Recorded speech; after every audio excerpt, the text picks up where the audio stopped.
Se você ainda está achando que o carboidrato ele é ocupado por tudo, desde o inchaço da sua barriga até o peso que nunca parece descer, então esse vídeo ele vai abrir a sua cabeça, mas já quero deixar um spoiler para você. O pãozinho não é o problema.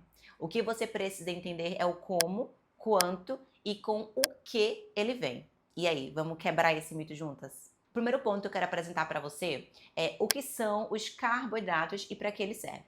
Carboidrato é energia e ponto, tá? Mas ela não é obrigatória, ela é facultativa porque o nosso corpo ele pode se virar sem. Ele pode produzir essa energia através de outros compostos. Mas será que vale a pena cortar algo que te dá disposição, que te dá humor e prazer? Então, sabendo que esse carboidrato, a sua função principal é energia, inclusive o seu cérebrozinho aí, ele é um comedor de glicose, tá? Ele é algo pequeno, mas que demanda uma quantidade de energia absurda durante o dia. Então, esse carboidrato também, quando você come, após a digestão, você vai absorver a glicose. Essa glicose armazenada, ela fica em formato de glicogênio para o fígado e para os músculos. E por que isso acontece, Malena? Porque quando passamos um período sem comer, você precisa de reserva.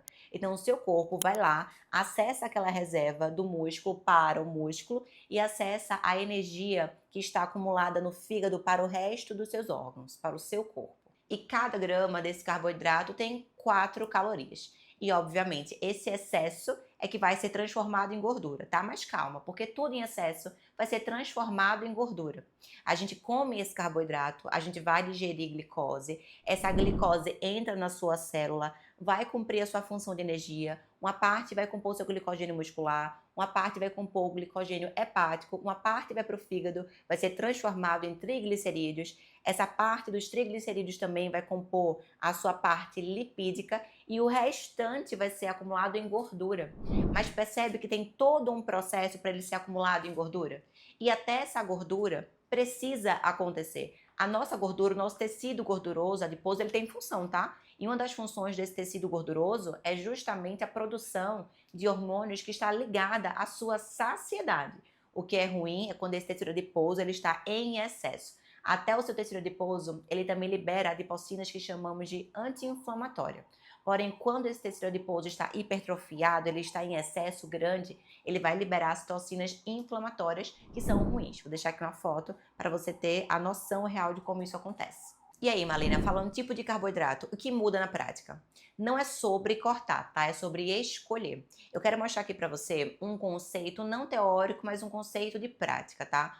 Vamos pensar que a gente tem dois tipos de carboidrato, o carboidrato fibroso e o carboidrato refinado. A diferença entre um brócolis e um biscoito recheado não é só o sabor, obviamente, é o impacto dele no seu corpo. O carboidrato fibroso, ele tem fibra associada. E essa fibra vai melhorar o índice glicêmico, a carga glicêmica, vai melhorar também a forma que você absorve, principalmente esse carboidrato, diferente dos açúcares simples. Os açúcares simples, por não ter essa fibra, ele vai elevar muito a sua glicemia, vai dar o pico na sua glicemia, pico na insulina, você absorve muito rápido e logo depois cai. Por isso, você tem esse pico de fome constantemente quando você come uma alimentação baseada em açúcares simples, em farináceos, em farinhas refinadas, biscoito, bolo, massa, esses carboidratos mais refinados, tá? Que vem da farinha ali, por exemplo. Já falando sobre o índice glicêmico e a carga glicêmica, porque isso importa, tá? No entanto, quando falamos sobre índice glicêmico e carga glicêmica, o mais importante não é o índice em si, mas o que seria esse índice glicêmico, Malena? Índice glicêmico é a velocidade da elevação da sua glicemia no seu sangue, a velocidade da digestão e da absorção dos carboidratos. Quando falamos sobre a carga glicêmica, aqui é mais importante, porque é justamente a quantidade que vai ser absorvida no final das contas. Então não é sobre o alimento isolado, mas sobre como.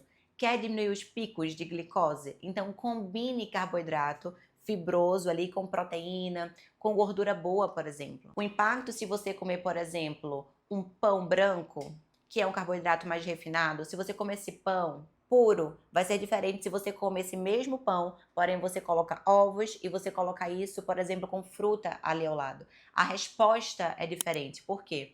Porque o pão branco por si só, ele não tem fibra, ele não vai ter proteína, ele não vai ter gordura associado. Então você come esse pão, você vai ter uma carga glicêmica ali acontecendo. Essa carga glicêmica vai aumentar o pico da glicose, pico da insulina. Do mesmo jeito que você bota uma alta quantidade, você vai baixar também muito rápido e logo em seguida você vem com os picos de fome. Porém, quando você bota esse mesmo pão, porém você associa com ovos, você associa com mamão, com psyllium, por exemplo, que é uma fibra maravilhosa, a resposta é diferente.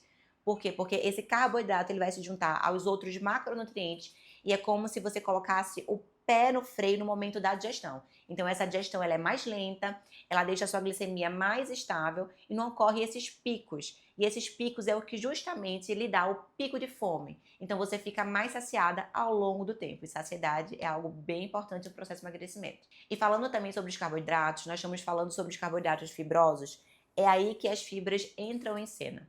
As fibras, como eu falei, elas são como um freio ali no seu metabolismo. Ela ajuda a saciedade, a saúde intestinal, a sua glicemia e até o seu colesterol.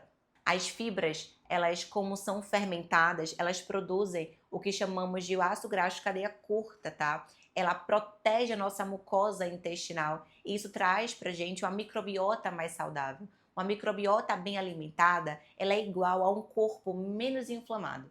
Então, a gente precisa consumir fibras e hoje, o que a gente vê na prática é que esse consumo de fibras é lá embaixo. A gente precisa consumir cerca de 25 a 30 gramas por dia de fibras. E essas fibras, elas estão presentes justamente nessa comida de verdade, nesse carboidrato fibroso, nessa raiz que você está comendo, na fruta, nos legumes, nos vegetais. Para você ter uma ideia, cerca de mais ou menos 100 gramas de batata doce, a gente vai ter ali mais ou menos 2,2 gramas dessa fibra. Quando a gente está falando sobre o brócolis, por exemplo, cerca de 100 gramas de brócolis, a gente vai ter mais ou menos 3,4 gramas dessa fibra. Quando estamos falando do psyllium, por exemplo, uma porção de 10 gramas de psyllium, a gente vai ter ali mais ou menos 8 gramas dessas fibras. Quando estamos falando sobre rúcula, mais ou menos 100 gramas de rúcula, a gente vai ter aproximadamente 1,7 gramas dessa fibra. Então, brócolis, couve-flor, cebola, cenoura crua, tomate, beterraba, as frutas também em gerais, legumes em gerais, folhosos, é onde está a composição dessas fibras. Por isso que a gente precisa consumir cerca de 400 gramas por dia entre vegetais, frutas, legumes e chás também, se possível. E um ponto também muito importante sobre as fibras ainda é que tudo que nós comemos, o nosso corpo, ele absorve, ele vai fazer o processo de digestão.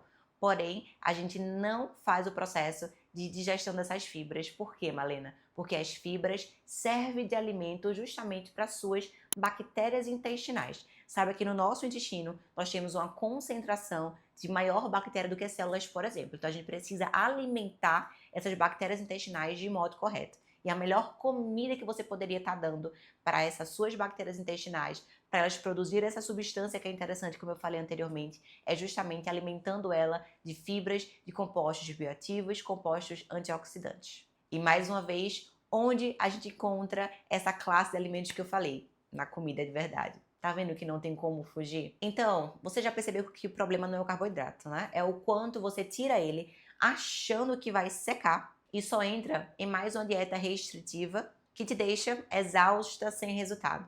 Você precisa de equilíbrio e não de exclusão. Uma boa nutrição se faz muito mais com prática na inclusão do que na exclusão.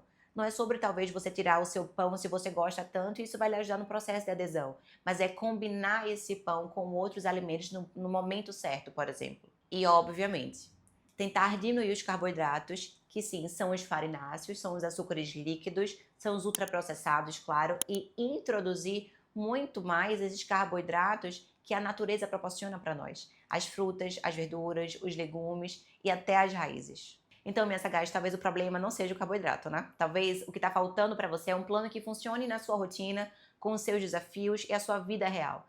Se você está cansada de recomeçar e quer uma estrutura de verdade, com orientação, leveza e estratégia personalizada, eu te convido a conhecer os meus protocolos de acompanhamento nutricional.